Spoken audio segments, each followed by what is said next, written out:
kasih atas kesempatan yang diberikan.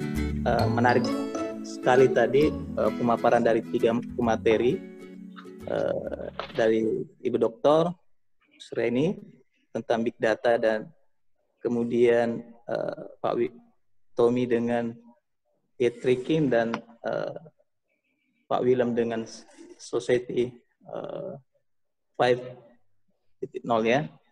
Ya, dari seluruh pemaparan tadi ada beberapa yang saya bisa simpulkan bahwa ternyata perkembangan teknologi, tujuan daripada perkembangan teknologi tadi tentang e-tracking, big data, dan society 5.0 itu adalah untuk menyelesaikan permasalahan masyarakat dalam hal pengembangan teknologi. Yang jadi pertanyaan, Bu, itu kalau kita lihat dari hasil dari 4.5.0 ini, bahwa ternyata aktivitas ataupun pekerjaan dari manusia itu bisa digantikan dengan adanya teknologi. Baik itu alat, mesin, ataupun sistem itu digantikan. Itu menyelesaikan permasalahannya. Tetapi ternyata di satu sisi menimbulkan permasalahan yang lain. Dengan adanya alat menggantikan manusia, maka muncul permasalahan yang baru, yaitu kurangnya pekerjaan, kemudian banyaknya kejahatan. Karena kurangnya pekerjaan itu, maka menyebabkan masalah sosial yang baru. Yang jadi pertanyaan, apakah orang-orang IT itu dengan orang-orang sosial, misalnya orang IT mengembangkan sebuah teknologi untuk menyelesaikan, tetapi di satu sisi menimbulkan masalah yang lain. Apakah kita hanya berpikir membuat sesuatu yang baru, membuat mesin misalnya, membuat sistem sehingga menyelesaikan masalah, tetapi di belakang itu memunculkan masalah yang lain? Mungkin seperti itu pertanyaannya, mungkin bisa dijawab. Apakah ada aturan-aturan seperti itu yang mengharuskan kita, ada batasan-batasan dalam pengembangan teknologi, tetapi harus memperhatikan hal lain sehingga tidak menimbulkan permasalahan-permasalahan yang baru, seperti yang saya sebutkan tadi. Demikian mungkin pertanyaannya. Assalamualaikum warahmatullahi wabarakatuh. Baik, terima kasih Pak Sahlan. Mungkin saya akan berikan ke Bapak Dr. Willem Musu untuk menjawab. Silakan Pak Dokter. Pak Willem. Iya, terima kasih. Jadi nanti mungkin apa yang saya sampaikan ini bisa ditambahkan oleh senior Ibu Kusrini atau Pak Tommy ya. Jadi sebenarnya begini, makanya kenapa konsep Society 5.0 ini, 5.0 ini dicanangkan oleh Jepang. Salah satunya untuk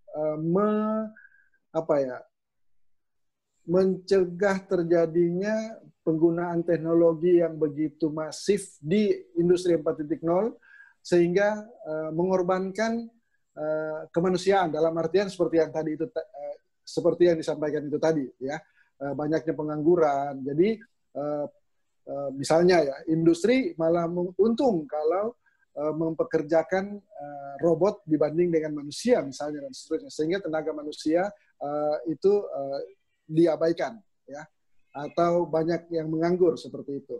Nah, oleh Jepang makanya dicanangkan atau konsep Society 5.0 ini dicanangkan. Tujuannya adalah bagaimana kemajuan dan pemanfaatan teknologi itu harus dibuat untuk sebagai sesuatu yang menyelesaikan problem-problem sosial ya. Jadi kalau kemarin ya di Society 4.0 itu masyarakat bagaimana menciptakan teknologi-teknologi baru itu untuk industri.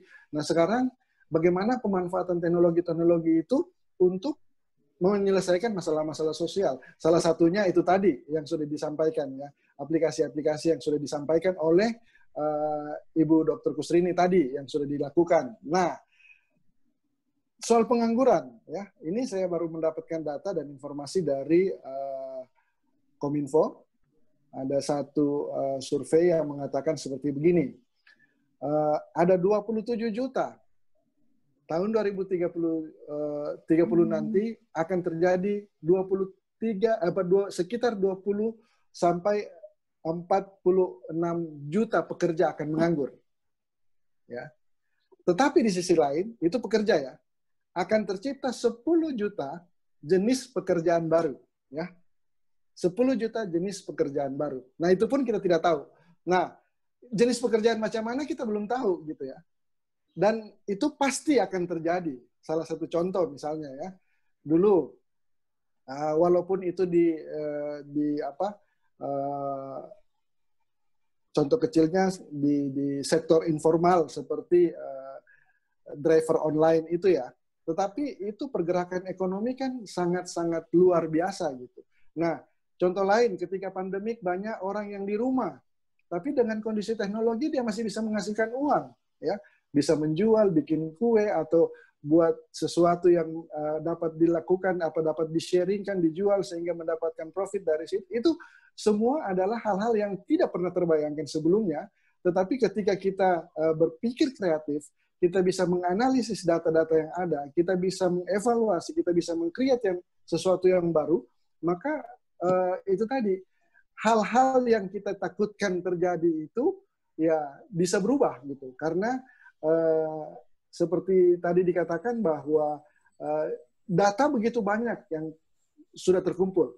Sekarang kita tinggal mau buat apa gitu.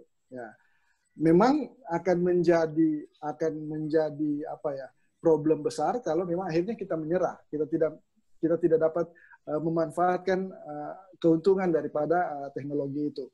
Nah, jadi kalau saya ketika kita bergerak maju memanfaatkan dan menggunakan teknologi ini untuk menghasilkan sesuatu, apakah itu jasa maupun produk yang bertujuan untuk menyelesaikan persoalan sosial seperti konteks dan konsep Society 5.0 itu, maka ya itu tadi, saya agak sedikit surprise dengan data yang dirilis oleh Kominfo bahwa memang di 2030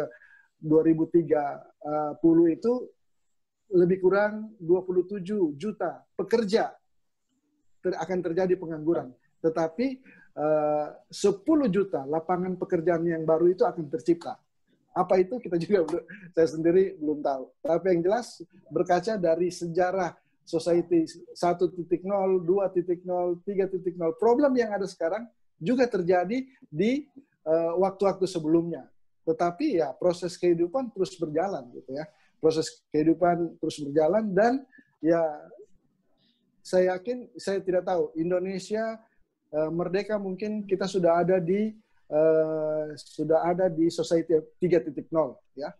Sudah ada di Society 3.0 dan ya mungkin sudah masuk di Society 4.0. Tapi sampai sekarang kan sangat kurang kita mendengar ada orang yang tidak bekerja dan mati kelaparan karena tidak bekerja dan sebagainya. Karena pasti akan ada sesuatu, ada hal yang baru yang bisa kita ciptakan untuk menyelesaikan masalah-masalah sosial termasuk masalah perut. Kalau dari saya kira-kira seperti itu yang saya bisa sampaikan. Terima kasih Pak Dr. William. Ada yang mau menambahkan? Pak Dr. Tommy? Pak Ibu Kusrini? Oke, baik, mungkin sedikit saja saya menambahkan penjelasan dari Pak William, saya rasa sudah clear begitu ya. Bagaimana kita memanfaatkan teknologi, mengembangkan teknologi, tapi tidak menimbulkan permasalahan sosial begitu ya. Ya memang selalu ketika kita meluncurkan sesuatu itu ada plus minusnya, tapi tentu saja yang minus ini harus diminimalisir ya Bapak Ibu. Maka di dalam bidang informatika itu kan ada penelitiannya itu tidak hanya bagian yang membuat saja, tetapi kita juga ada penelitian-penelitian yang terkait penilaian dampak, ya, penerimaan dan sebagainya. Itu adalah untuk menyeimbangkan ini. Kemudian kalau kita tengok Society 5.0 yang dikembangkan oleh Jepang, mungkin tidak serta-merta itu bisa diterapkan di Indonesia barangkali. Kalau kita lihat latar belakangnya kan kita beda ya Pak Bu. Kalau di Jepang itu lihat pertumbuhan penduduk mungkin jadi piramida terbalik ya. yang tua lebih banyak daripada yang muda begitu kan, karena angka kelahiran itu kecil begitu kan, berbeda dengan Indonesia. Kalau di Indonesia yang muda-muda ini semakin banyak ya, makanya ada program KB untuk mengendalikan supaya jumlah penduduk tidak meledak, tidak semakin banyak. Nah, apa implikasinya kalau kita melihat yang di Jepang? Barangkali kalau saya keliru, tolong dibenarkan Pak Willem, nanti di apa benar seperti itu begitu ya di Jepang. Kalau melihat demografinya, karena penduduknya itu banyak orang tua. Kalau orang tua itu kan ya mesti kondisinya semakin lemah ya kan. Kalau mau cari kalau di kita itu cari membantu kan gampang ya Bapak Ibu. Mau nyari orang suruh nyetrika, nyuci itu gampang. Kalau di Jepang bagaimana ya? Orang pemudanya sedikit, orang mudanya sedikit, dan mereka berpendidikan tinggi, mereka nggak akan mau mengerjakan pekerjaan itu. Mereka nggak akan mau jadi tukang. Mereka nggak akan mau jadi supir. Pengennya semuanya jadi orang-orang yang leader di sana. Lah terus yang mau mengerjakan itu siapa? Karena nggak ada yang mau mengerjakan. Manusia itu otomatis akan muncul ya. Nah kalau ini saya suruh nyuci sendiri repot nih, gimana? Akhirnya muncullah ide gimana cara menyelesaikan itu. Bahkan sekedar teman curhat pun mungkin mereka nggak ada karena udah sibuk dengan pekerjaan, begitu kan? Nah orang-orang tua Indonesia banyak sekali.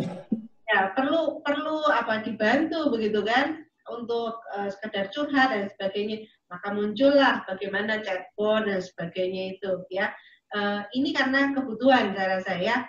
Nah termasuk driver yang otomatis gitu kan di Jepang dikembangkan. Kenapa loh? Karena memang nggak ada yang mau jadi driver di daerah-daerah yang mungkin tidak bisa terjangkau begitu. Kalau nggak ada yang mau nganterin gimana nih? Maka kembanglah drones dan sebagainya. Tapi kalau di Indonesia mungkin saat ini belum, karena apa? Yang mau melakukan pekerjaan itu banyak, yang mau menjadi driver banyak, yang mau jadi tukang banyak, sehingga ini untuk hal-hal tersebut belum terimplementasi. Tapi bukan berarti teknologinya sama sekali nggak bisa diimplementasikan ya di Indonesia. Nah, kita harus melihat betul-betul di sekitar kita apa nih yang diperlukan gitu kan ya. Kalau tadi saya contohkan misalnya untuk membantu petani katakanlah mendiagnosis deh, mungkin ini juga bidangnya Pak Willem ya, mengetahui hama yang menyerang pohon pisang begitu. Ini nggak akan menggantikan petaninya gitu kan, petaninya tetap ada, tapi bagaimana petani itu bisa lebih produktif ya, hasilnya lebih banyak ya, dengan lahan yang sedikit tapi hasilnya lebih banyak, kita lebih sejahtera, kan tujuannya begitu ya. Nah, kalaupun akhirnya ada dampak yang terkurangi begitu ya, tenaga kerja yang terkurangi karena sudah tergantikan dengan beberapa yang tergantikan dengan teknologi. Nah, saya sepakat dengan Pak Willem tadi bahwa manusia itu harus kreatif. Kita nggak bisa terus mempertahankan karena ini kalau ini nanti pekerjaan saya hilang, terus mempertahankan tidak bisa, tidak mau seperti itu, tidak mau berubah, tidak bisa. Kita yang harus menyesuaikan diri, melihat ke depan apa yang akan menjadi tren sehingga kita nanti bukan malah jadi orang yang terbelakang begitu ya.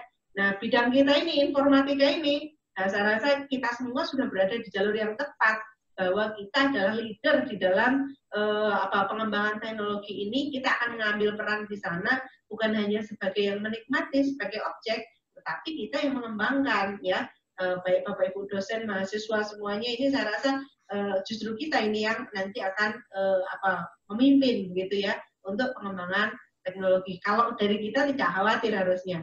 Nah justru dari kita etikanya adalah bagaimana kita bisa apa yang kita lakukan itu membantu masyarakat dan bukan sebaliknya ya. Jadi saya rasa bisalah kita memilah-milah pemanfaatan teknologinya yang justru ini bisa berdampak positif bagi masyarakat. Mungkin itu tambahan saya Pak Indra.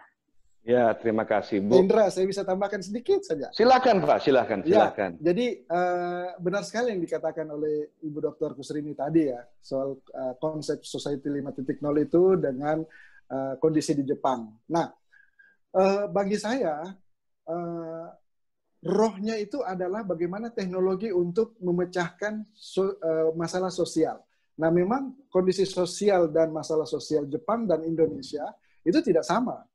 Nah, tetapi kita harus bisa menemukan, misalnya bagaimana bonus demografi yang kita punya ini tidak menjadi sebuah masalah sosial, tetapi menjadi sesuatu yang betul-betul mempunyai dampak yang luar biasa dengan memanfaatkan itu tadi, teknologi yang konsep oleh Jepang itu tadi, bagaimana IoT, Big Data, Artificial Intelligence itu digunakan untuk memecahkan masalah-masalah sosial. Jadi sekali lagi, ketika konsep itu, bagi saya, ketika konsep itu dicanangkan oleh Jepang, bukan berarti teknologi yang kita mau buat sama seperti Jepang nantinya.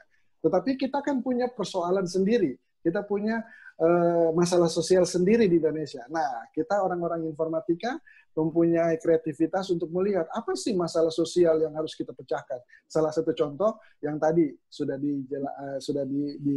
yang real dikerjakan oleh Amikom ya, dan itu bisa berbicara di dunia internasional. Nah, kita punya banyak sekali persoalan-persoalan sosial yang kita bisa create, kita bisa analisis, kemudian kita bisa pakai untuk menghasilkan produk-produk yang juga baru sesuai dengan konteks sosial dan problematika.